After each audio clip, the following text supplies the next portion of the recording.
Hello everyone, you are watching Naresh IAS Academy YouTube channel. This is the next part on objective question and answer series on ancient Indian history. These questions are targeting the lecturer exam and UGC NET for the Indian history. Question number 1 is, during the Mauryan period, the Uttarapath and the Dakshinapath were intersect each other at which place? Maurya काल में उत्तरापथ एवं दक्षिणापथ मार्ग किस स्थान पर एक दूसरे को काटते थे?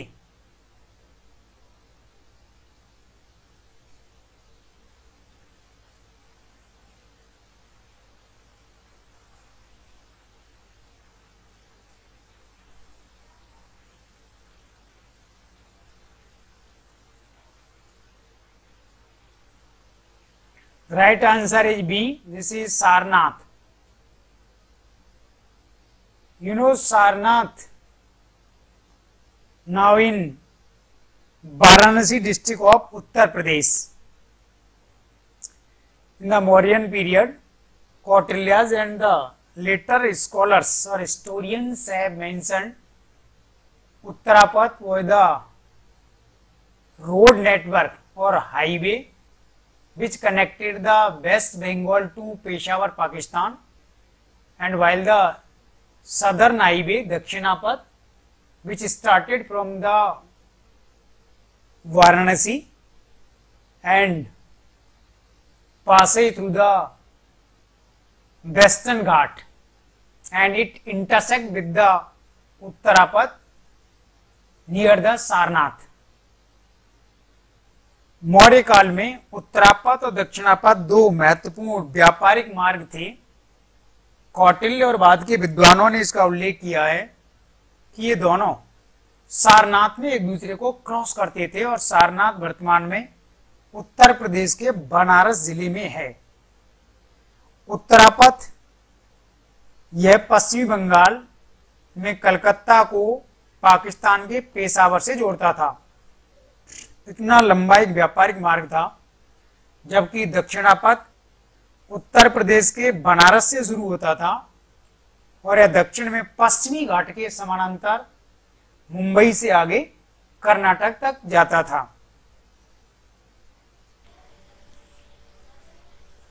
Next question is, which of the following statement are correct regarding Chandragupta Maurya? Chandragupta Maurya के संबंध में निम्न में से कौन सा कथन सही है?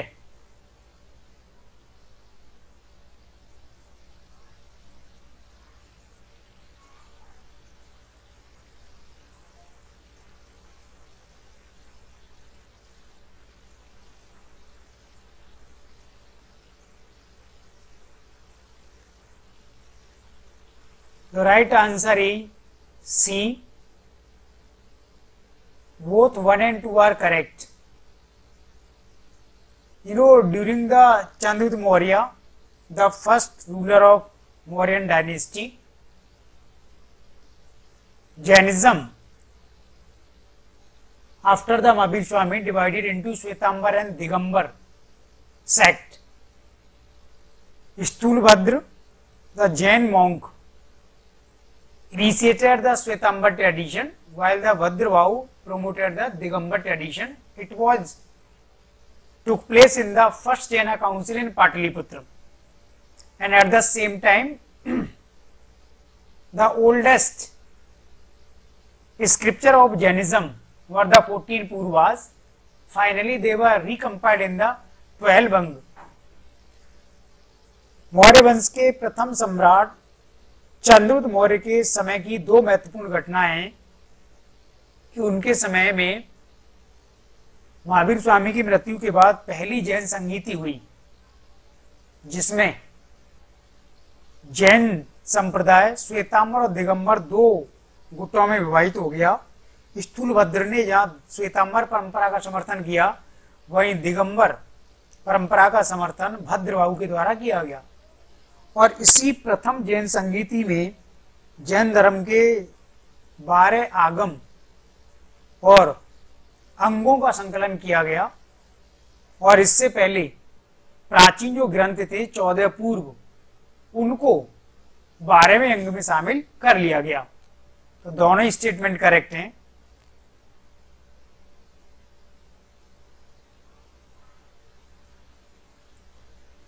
Next question is which one of the following scholars was not a contemporary of the Mauryan empire. निम्न में से कौन सा विद्वान मौर्य साम्राज्य के समकालीन नहीं था।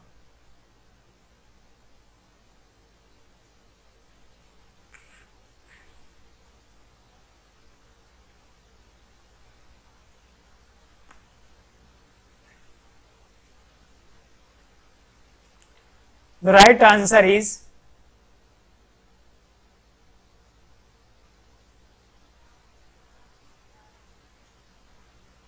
D. All. All of the above were not the contemporary to Mauryan Empire.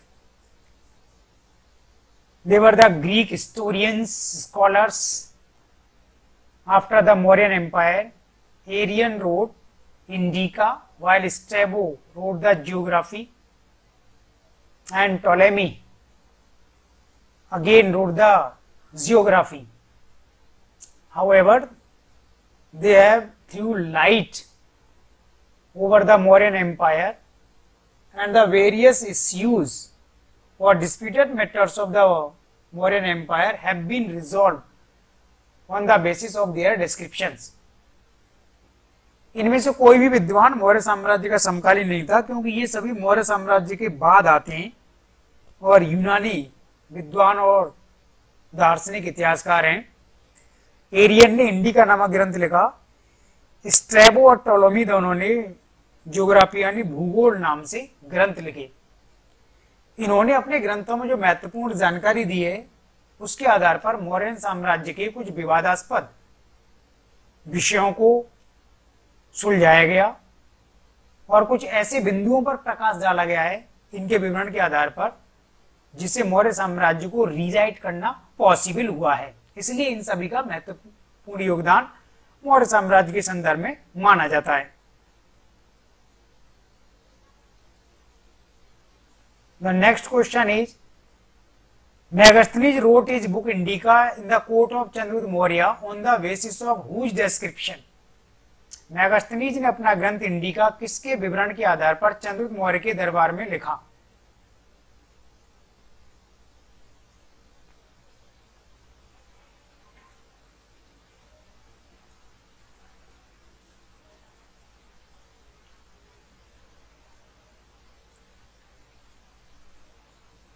The right answer is A. This was the Nearchus.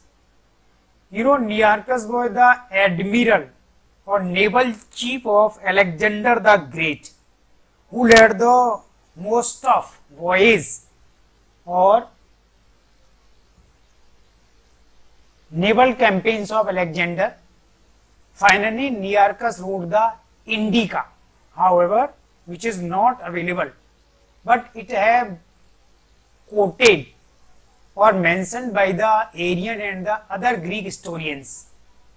And finally, Megasthenes took help from the Nearchus and the other Greek historians. तो आप जानते हैं मेगास्थनीज चंद्रगुप्त मौर्य के दरबार में यूनानी राजदूत थे।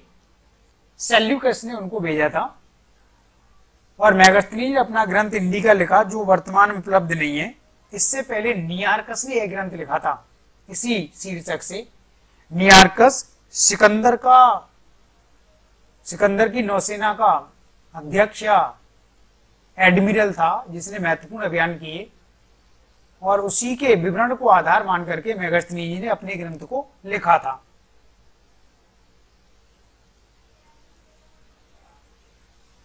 The next question is the impact of Kautilya's अर्थशास्त्र was later on which scholar had the greatest? Kautilya के अर्थशास्त्र का बाद में सर्वाधिक प्रभाव किस विद्वान पर हुआ?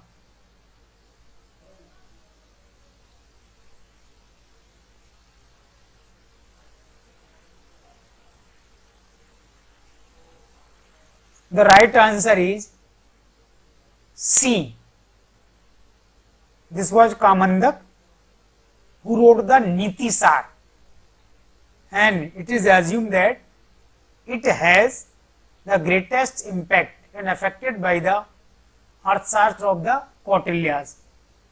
तो कामंदक ने अपना नीतिसार ग्रंथ लिखा और ऐसा माना जाता है कि कौटिल्य के अर्थशास्त्र का इस पर सबसे महत्वपूर्ण प्रभाव है, क्योंकि दोनों ही ग्रंथ उस समय की राजनीति कूटनीति पर विशेष प्रकाश डालते हैं।